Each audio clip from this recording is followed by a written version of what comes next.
Sabem que el repte que assumeix la ciutat de Gandia, la seva ciutadania, la societat en general, és enorme.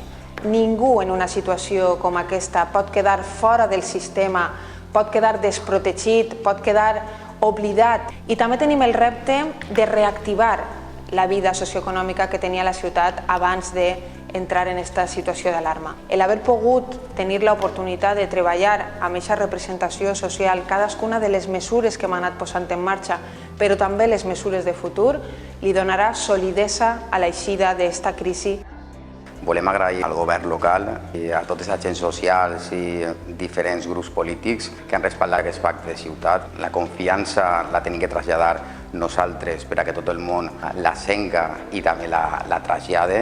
Aquesta comissió de treball no és una comissió estàtica, aquest dinamisme i sobretot poder entre tots definir i traçar les línies directores per a poder eixir en la crisi és el que ens farà més forts. Vull ressaltar la voluntat del diàleg social traduït en aquest acord, la voluntat per part de l'Ajuntament i de l'equip de govern de l'Ajuntament, les famílies vulnerables, les persones que desgraciadament potser es poden quedar en l'atur. Veïns i veïnes de Gandia, els treballadors i les treballadores van a ser receptors d'aquestes mesures. En aquests moments hi ha moltes persones en dificultats i sabem també que els pròxims mesos van a ser de moltíssima dificultat. Els autònoms, les persones treballadores, el seu teixit productiu, tota la societat gandiana mereix una resposta unida i per això nosaltres des d'UGT li donem el valor molt important al pacte de ciutat de Gandia. Avui és un dia important, avui és un dia,